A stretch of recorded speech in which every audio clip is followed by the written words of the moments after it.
Next, we are going to talk about reality and the nature of reality itself. Okay? The important thought about this is that actually, once I heard a quote that is very good and it's very simple. It's only composed of two words, and these words are: depression lies.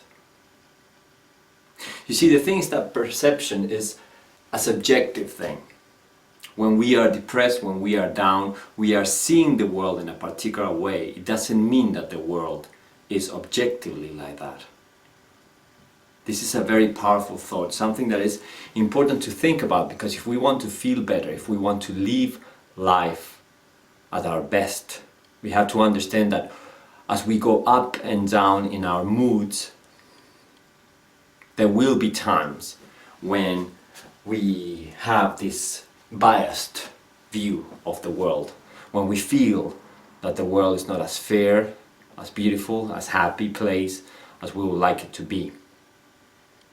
But the thing is that reality is subjective. Every person lives a different reality, and even the same person lives different realities according to their mood. And the mood of a normal human being oscillates all the time. It changes. So think about that. When you are feeling down and you are feeling depressed, something that will give you a bit of perspective is to remember that this is something that you are feeling at the moment. It doesn't mean that you will feel it tomorrow. The thing is that we filter reality as we take it in. You see, we can be finger pointing at the moon, but maybe we cannot see the moon itself. We can only see our finger. Short-termism, short-sightedness. The thing is that in Eastern philosophies they talk about equanimity, which is the ability to just accept reality as it is. And they say that this is one very important part of their teachings. They say that accepting reality exactly as it is very important if you want to reach nirvana, if you want to reach the kind of enlightenment that they talk about. But the thing is that you will never reach it in the first place if you don't understand, comprehend, remember that there's not one objective fixed reality. Reality changes all the time, and your perception of reality will also change all the time, and that's perfectly fine. Now, another thing that you have to remember is that depression is a temporary state. This is very important to remember. This will not always be there with you. It may feel, and I know that it feels extremely real for you. It may feel, even though you don't feel very vital in this moment, the state that you're in feels more real than almost anything, any way that you felt before. But it doesn't mean that this is the way reality is and you will always feel like this. You see, everything in nature is temporary. The flowers open and go away, they vanish on the earth again. Human beings are the same thing. We are born, we raise, and then we go back to the dust. Everything in nature oscillates, changes. So think about these oscillations and accept them in yourself. And remember that this time when you feel so low, it's just a temporary state. It's just something that has come to your life, and it will also one day, if you do the right things, go naturally. Perhaps there's a lesson for you to learn in this state. Perhaps there's a way in which you can grow from this, and we'll talk about that later. Now, for a moment, I want you to remember your worst time in your life. Think about the worst possible time. Maybe the time that you're watching this video is your worst possible time. Maybe you never felt worse than these days. But now, I want you to do a completely different imagination exercise and think about your best possible time. If you can, remember, go back to your best possible time and notice how different life was in that moment. And as you do, realize that you had your ups and you had your downs. And now you may be on the down, but then you had happy days as well. You can't deny that. You remember them. So you survived, even if you had bad times before, even worse than the ones that you're having these days. You survived and you arrived to this point. So you had happy times, you had more sad times. But that is a proof in your own life, and that's why I ask you to do this exercise. So that you remember that you yourself, this is not just pure philosophy here. You yourself have had better times and worse times. So it's very important for you to bring your mind back to the present. Because when we are depressed, we tend to separate our mind from our bodies. Our mind from the present moment. It's quite difficult for us to concentrate on what we have, who we are, what we are doing at this very moment. But the present is all there is, if you think about it. What was the present just a few moments ago is no longer the present. It's now the past. What the future will be will come later, but it's only this very moment that we have. And it's only this very moment that you have to live your life at your best. Now you see, there's another way to look at your present as well, which is the present is the time when you use the building blocks of your life to build your future life. Nobody will build it for you. It's only up to you. It's only up to you how you arrange those little blocks so that tomorrow you have built a beautiful house, a beautiful castle out of your present moment today, right now. But it's up to you. You may have a shack tomorrow if you decide not to take the initiative today. It is difficult. You feel down. I understand. But this is just one more thing to think about. Now, let's talk about blame. And whose fault is it that you feel like you do? The thing is that no one can blame you for feeling like this. It's not your fault, but it's also nobody else's. If you really think about that, life goes up and down, changes constantly. Maybe someone hurt you. Maybe you have a point there. But what's the point of blaming? What's the point of blaming and resisting the natural flow of life that has taken you to this point? Blaming achieves nothing. It just keeps you stuck where you are. You cannot flow. You want to stop blaming. You want to stop blaming yourself. You want to stop blaming others. Blaming yourself brings you down, prevents you from moving on. Blaming others keeps you stuck, prevents you from letting things flow naturally. So, let things flow without blaming, without looking for those responsible for how you feel today. You have a choice to make a line here, a line in the sand, and move forward with your life now.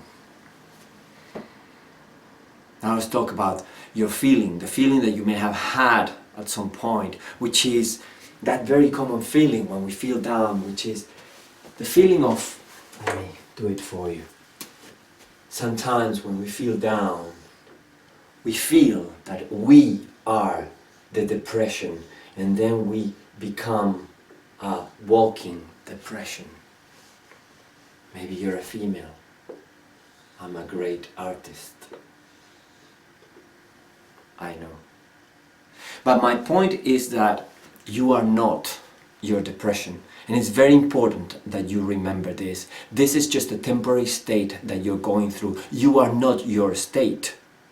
And when you think about that, think about the symptoms of depression and how they didn't used to be there where they are now, in your mind, almost all the time. You see, the symptoms of depression are not real in a way. They're just the symptoms that you have right now. This is what you are feeling, but your essence, your core is not depression. It's not made out of depression. You were not born a depressed child. You were born a happy child, like every other baby out there. So think about that and remember, you want to do some inner housekeeping that is happening as you are depressed in the background of your mind. Your subconscious mind is already reorganizing things so that you will go back to perfect balance. But in the meantime, remember that you are not your depression. Don't internalize the feeling. Keep it away from you. This is something external. This is something that is happening to you at this particular time in your life.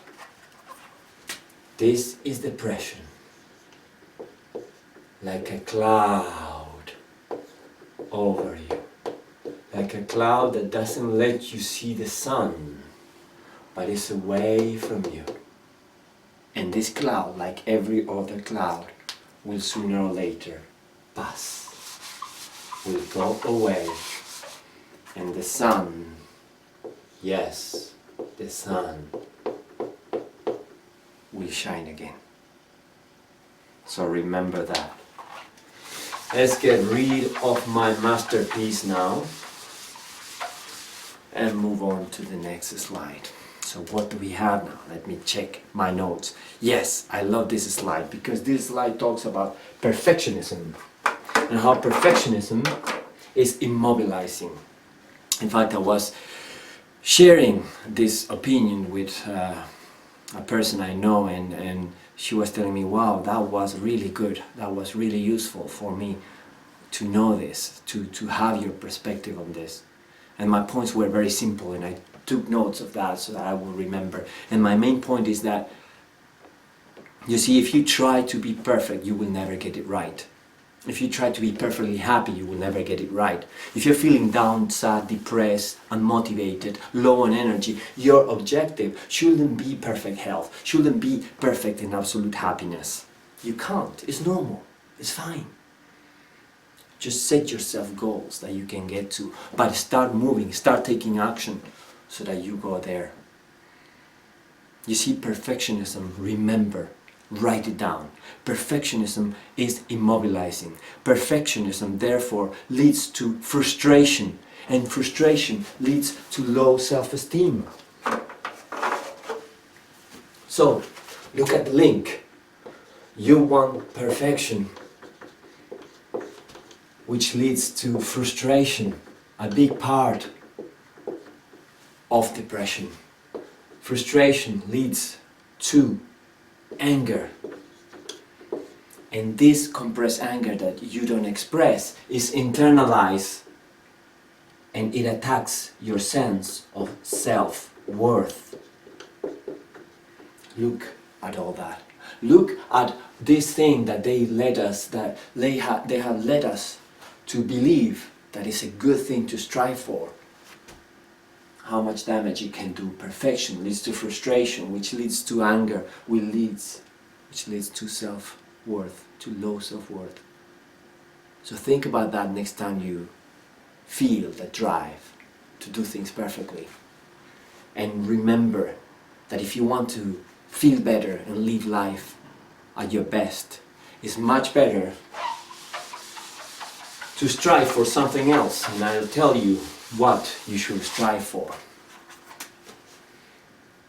Excellence. You see, this is a completely different concept. Excellence is something that we associate with good, positive things. We associate it with reaching the next level. We associate excellence with being excellent ourselves. We want to be good, but we will never reach perfection. But as long as we strive for excellence, we know that we are going to be improving. We know that we're going to be getting better. Excellence means doing your very best, one step at a time, getting there, being excellent. But don't try to be perfect, because you will never be perfect. Whoever puts those thoughts in your mind that you should strive for perfection was wrong, mistaken. Put a big cross on that belief system and get rid of perfectionism. The thing is that perfectionism is not only immobilizing, but it leads us to have an excuse so that we don't do what we want to do. You see? Remember that human beings are naturally lazy. In general, like any other organism in nature, we tend to do as little effort as we possibly can. So if we put together our drive for procrastination and for laziness, together with a drive for perfectionism, then we will do nothing. We will always be the sad and pathetic prisoners of perfectionism. And we will end up being very mediocre beings. That's not for you. Now, another important consequence of perfectionism, or our drive for perfectionism, is indecision. You see, because when we try to do something perfectly, we feel the burden of the decisions that we have to take. And who likes to take decisions? Almost nobody that I know likes to take decisions. We're human beings. We would prefer everything being given to us easy. We don't have to do anything. We don't have to move. We don't have to try hard. But reality is not like that. We need to be strong. We need to have a positive sense of self-worth. And then we need to take decisions. And those decisions will be much better made if we are striving for excellence instead of perfection. Perfection will take you nowhere good fast. Now, as we go back to talk about your mind and the depressive mind in general, it's important once again to remember a different angle to this, which is that the depressive mind exaggerates reality, exaggerates particularly everything that is negative. The depressed mind is naturally overly pessimistic. So it's important that you know this, so that your mind doesn't play so many tricks with you. It's important that you absorb from this training that it's not only a temporary state and a healthy state to be. It's not a pleasant one, but it's a healthy state to be, the depressive state, if you have had so many negative message units that you can't cope with them anymore and your brain has gone into depression. It's just one more state of the mind. Not to be rejected, not to be repressed. But it's important at the same time for you to know, once you are in that state, that your depressed mind will tend to exaggerate reality and to be biased towards the negative most of the time. The thing is that nothing is so bad, nothing is so good, but your mind will tend to paint it with the strokes, yes, of negativity all over the place. So remember that you're not seeing reality for what it is. At the same time, as we say that it's not your fault, we also have to acknowledge that society today, it's a very complicated place to navigate.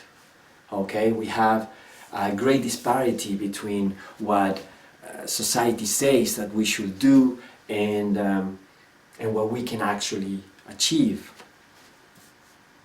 or what we have the freedom to do. You see, we are constantly being bombarded by negative and confusing messages. This confusion leads to frustration once again. Frustration leads to anger. That anger internalized becomes depression later. So it's not your fault. Your environment, if you live in any Western country today, I don't know about the Eastern ones, I don't talk about the things that I don't know about. But I know Western countries, and modern societies in Western countries are very confusing, are naturally depressing, and are not conducive in general to a good, healthy mental state. At the same time, we are told, unfortunately, a lot of lies. Our education system is not preparing us to navigate life successfully. We are not coming out of primary school, secondary school and university armed with the things that we need to know in order to navigate this complicated society. And that's why we make so many mistakes, and that's why we suffer. Imagine if every child will be educated from a very early age on meditation, on the brain, on how the subconscious mind works, on the biases, on the tricks that our minds tend to play with us, on financial matters, on how to manage debt, on how to achieve things, on how to take action, on how not to procrastinate. Instead, we are being taught to learn things and repeat them by heart.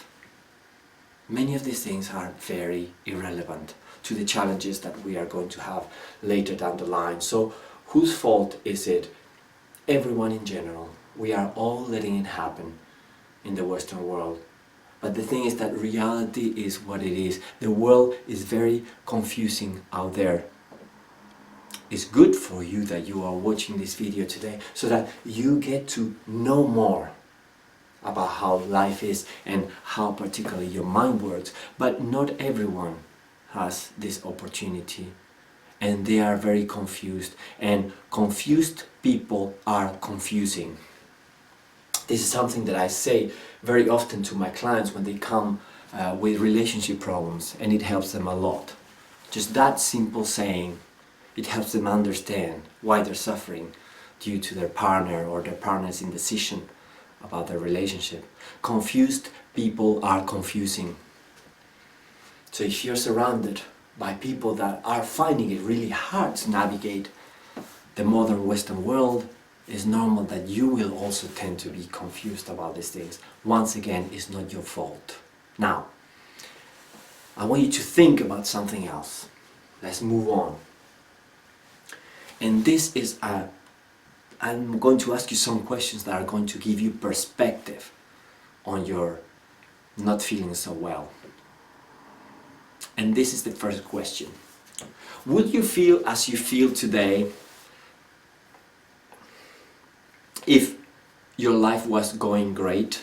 I mean, imagine for a moment that you are in the state that you are, but imagine that something happens that changes your life overnight, perfectly, right now. Imagine that you're in the worst possible state that you can be in your mental state today, but the person that you always wanted to marry, say a celebrity, your favorite actor or singer or whatever you like, a person that you knew and you know that would make you really happy if you could marry them, for example, it's just an example, comes through your door and says, hey, I want to be with you forever.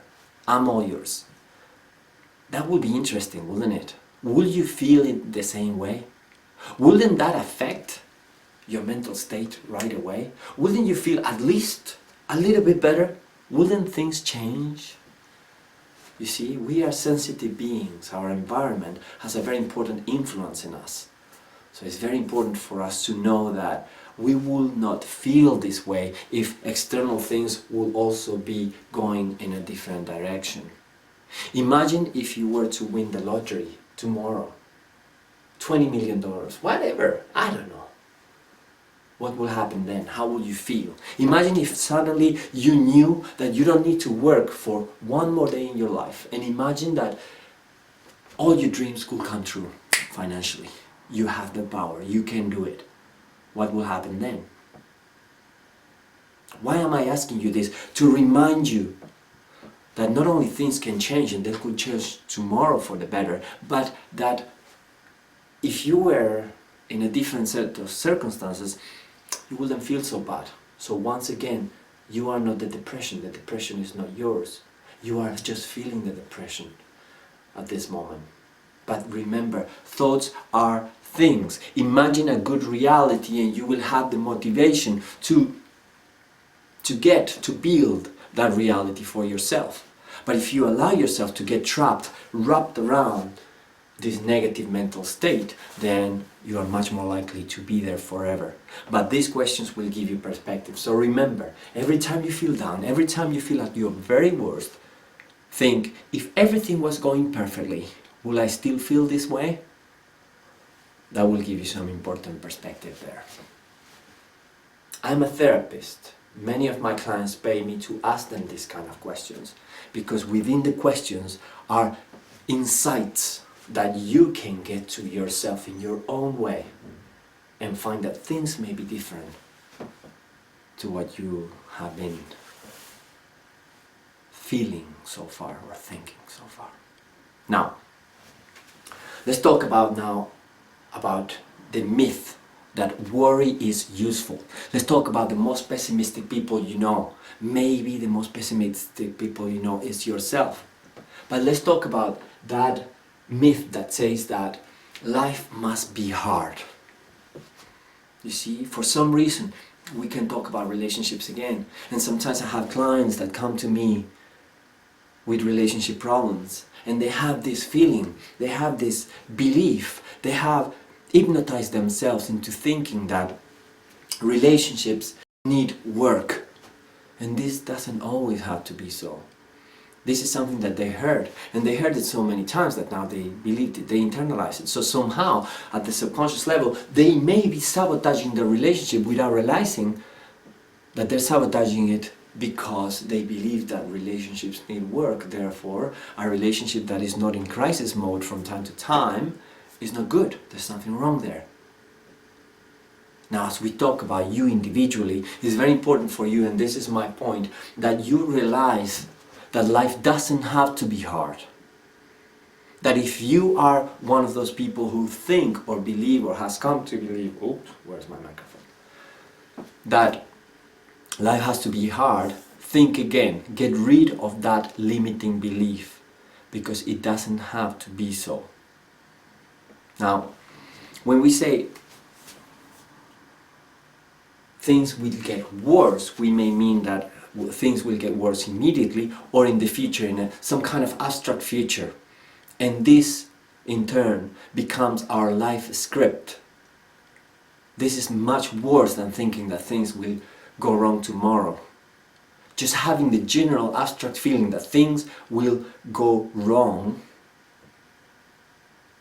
presupposes that reality tomorrow will be bad.